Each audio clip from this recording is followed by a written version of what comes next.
Bonjour à tous. Vous connaissez sûrement tous l'histoire des trois petits cochons. Le premier choisit la paille, le second le bois, le troisième, le malin, sûrement toulousain, choisit la brique. Et la morale, seule la brique tient bon face au grand méchant loup.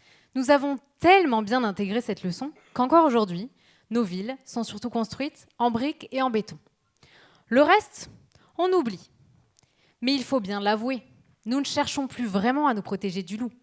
Notre vrai défi, aujourd'hui, c'est l'impact et le confort face au changement climatique. C'est le besoin de construction qui nous protège du froid, de la chaleur et de l'humidité, tout en réduisant au minimum leur impact sur l'environnement.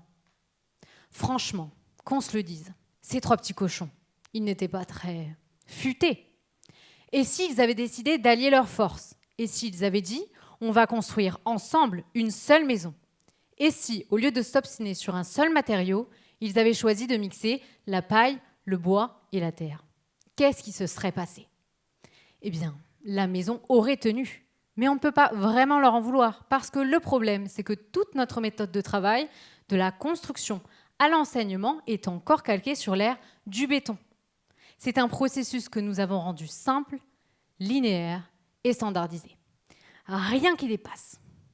Mais ce qu'on a oublié de nous dire dans ce vieux conte, c'est que les matériaux comme la paille, le bois ou la terre peuvent être respirants, sobres et renouvelables, bien moins impactants pour l'environnement et bien plus confortables pour nous.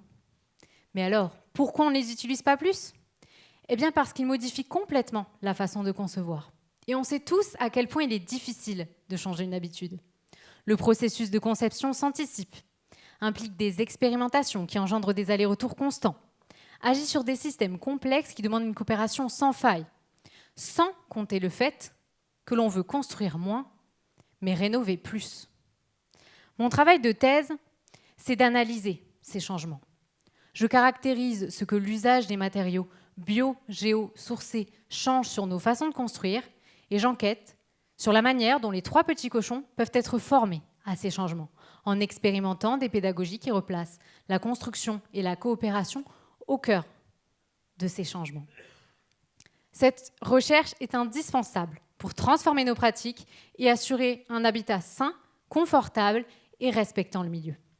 Alors, l'idée n'est pas d'écarter complètement la brique ou le béton de nos chantiers, non, mais de les utiliser avec précision, seulement là où ils sont nécessaires. Parce que, croyez-moi, en plaçant le bon matériau au bon endroit, même un grand méchant loup ne pourra plus faire s'envoler la maison.